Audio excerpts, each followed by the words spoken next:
I never thought I'd be taken by surprise in my own home, especially not by my 62-year-old stepmother, Karen. I knew moving back in with my dad and his new wife was going to be a bit of an adjustment, but nothing could have prepared me for what happened that morning. It all started on a quiet Tuesday. I had just moved back to town after finishing college, trying to save some money before finding a place of my own. My dad, Mike, had remarried while I was away at school. Karen was a kind, vibrant woman who could light up a room with her laughter. She was nothing like I imagined a stepmom would be. We got along great, maybe even better than I got along with my dad sometimes. That morning, I was in the bathroom getting ready for a job interview. The shower was running, steam fogging up the mirror, and I was trying to calm my nerves. It's not every day you have an interview for your dream job. You know, as I was rehearsing my answers, I heard a soft knock on the bathroom door. "Hey, Jake." Karen's voice came through the door, soft but clear. "Are you in there?" "Yeah, Karen, just getting ready for my interview." I called back, trying to sound casual. There was a pause, and then she said, "I'm really sorry to bother you, but I need to grab something from the bathroom. Do you mind?" I didn't think much of it. "No problem. Come on in," I said, wiping the steam from the mirror. The door opened slightly, and Karen slipped in. She was wearing a light blue robe, her silver hair tied up in a neat bun. I figured she'd just grab whatever she needed and leave. But as she reached into the cabinet, I noticed her robe wasn't tied as tightly as it should be. It fell open just a bit, enough to give me a glimpse of her bare shoulder and collarbone. I quickly looked away, feeling my face heat up. Everything okay?" I asked, trying to keep my voice steady. Karen turned to me, her eyes sparkling with amusement. "Oh, I'm fine. Just needed some aspirin," she said, holding up the bottle. "You nervous about your interview?" "A little," I admitted, trying to focus on anything but the way her robe was slipping. She gave me a warm smile. "You'll do great. Just be yourself, Jake. They'll see how wonderful you are." I nodded, grateful for the pep talk. Karen had a way of making you feel like you could take on the world. As she turned to leave, the belt of her robe came loose, and the robe fell open completely. For a moment, time seemed to stop. I couldn't look away, and I couldn't believe what I was seeing. Karen, my stepmom, was standing in front of me completely exposed. She gasped, quickly pulling her robe closed, her face turning bright red. "Oh my God, Jake, I'm so sorry," she stammered, fumbling with the belt. "I didn't mean for her. I didn't realize I was just as flustered." My mind racing. "It's okay," I said, turning away to give her some privacy. "It was an accident, right?" "Right," she said, still sounding mortified. "Just an accident. Please don't tell your dad, okay? He'd be so upset." I nodded, still trying to process what had just happened. "Of course. It's our secret." She left the bathroom quickly, leaving me alone with my thoughts.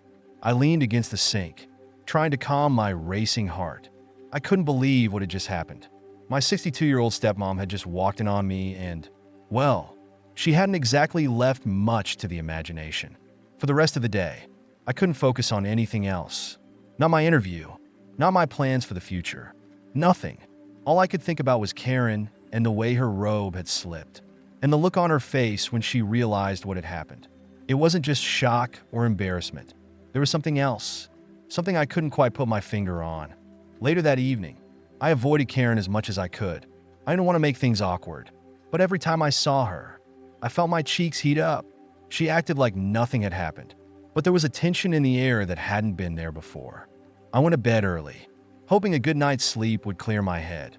But as I lay there staring at the ceiling, I couldn't stop replaying that moment over and over in my mind.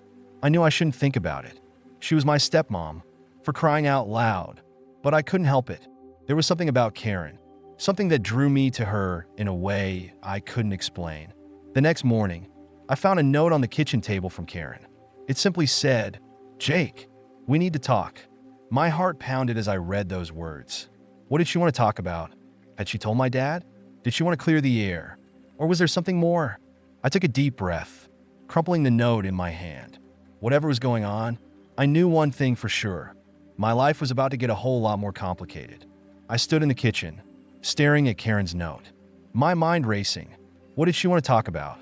My thoughts bounced between different possibilities. Did she want to clear the air about what happened in the bathroom? Or was there something more to this? I couldn't wait to find out. My dad was away on a business trip, so it was just Karen and me in the house. I had the whole day to prepare myself for whatever she was going to say. I decided to get out of the house for a while, hoping some fresh air would help me think. As I walked through the park nearby, I replayed the events of the previous morning in my mind. I couldn't help but remember how Karen had looked, the surprise and embarrassment on her face, and the way she'd rushed out of the bathroom. By the time I got back to the house, the sun was setting. I could see Karen through the kitchen window, preparing dinner. I took a deep breath and walked inside. The smell of roasted chicken filled the air, and the table was set for two. "Hey, Jake," Karen said, turning to smile at me. She looked as calm and composed as ever, but I could see a hint of nervousness in her eyes. "I made your favorite. I hope you're hungry." "Thanks, Karen," I said, sitting down at the table. I could feel the tension in the room, the unspoken words hanging between us as we ate. We made small talk, avoiding the topic that was clearly on both our minds. Finally, when the plates were empty, Karen sat down her fork and looked at me. "Jake, about what happened yesterday," she began, her voice soft. I looked up, meeting her gaze. "Yeah, I've been thinking about it too," I admitted.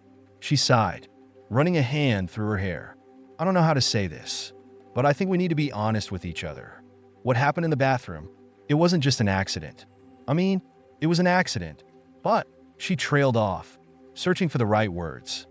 It brought up feelings I didn't expect, feelings I thought I was too old to have. I was stunned.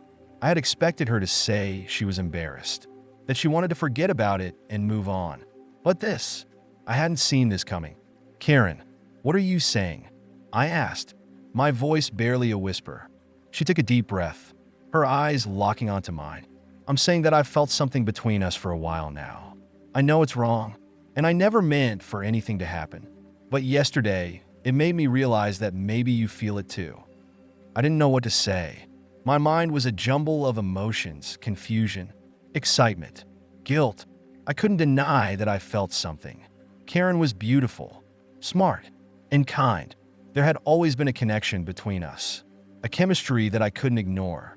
But she was my stepmom, my dad's wife. This was wrong, wasn't it? I don't know what to say. I finally managed. "I mean, you're my stepmom and dad." "I know, Jake," she said quickly, reaching out to touch my hand. "I love your father, but what I feel for you, it's different. It's like we understand each other in a way no one else does." Her touch sent a jolt through me. I knew I should pull away, tell her this was crazy, that it could never work, but I couldn't. Instead, I found myself leaning closer, my heart racing. "Karen," I started, but before I could finish, she leaned in and kissed me. It was soft at first, tentative, as if testing the waters. But then, as if a dam had burst, all the tension and desire that had been building between us came rushing out. I kissed her back, my hands sliding up her arms, pulling her closer. For a moment, it felt like nothing else mattered. Not my dad, not the consequences, nothing. It was just Karen and me, caught up in something we couldn't control. But then reality hit. I pulled away, breathing hard, my mind spinning. "Karen, we can't do this," I said, my voice shaking. "What about Dad? What about us?" Karen looked at me, her eyes filled with a mixture of desire and regret. "I don't know, Jake. I just know that I can't pretend I don't feel this way. But you're right. We need to think about what this means, what we're going to do." I nodded, my heart heavy. I didn't have any answers. All I knew was that things were never going to be the same. We had crossed a line, and there was no going back. As we sat there in silence, the reality of our situation settled over us like a heavy blanket. The days that followed were a blur. Karen and I tried to act normal around each other, but the tension was always there, just beneath the surface. My dad came back from his trip, oblivious to the turmoil in our home. I tried to focus on finding a job, but my mind was constantly on Karen, on that kiss, on the way her eyes had looked into mine. One evening, about a week after the kiss, I found Karen sitting on the porch, staring out at the sunset. I sat down beside her, and we sat in silence for a while, watching the sky turn shades of pink and orange. I've been doing a lot of thinking, Karen finally said, breaking the silence. About us. About what happened. Me too, I admitted. I can't stop thinking about it. She turned to look at me, her eyes serious. I think we need to make a decision. Jake, either we end this now, before it goes any further, or we figure out what this is and what we want. I swallowed, my mind racing. I knew she was right. We couldn't keep going like this, pretending everything was normal when it was anything but, what do you want? I asked, my voice barely a whisper. She looked at me, her eyes filled with a mixture of sadness and longing. I don't know. Jake, I want you, but I don't want to hurt your dad. I don't want to ruin everything. I don't want to hurt him either. I said, my heart aching, but I can't ignore how I feel about you. She reached out, taking my hand in hers. Maybe we should take some time to figure things out. See how we really feel. Without the pressure, without the guilt. I nodded, squeezing her hand. Yeah, maybe that's a good idea. As the sun dipped below the horizon, we sat there holding hands, knowing that whatever happened, our lives were changed forever. We didn't have all the answers, but we had each other, and for now, that was enough.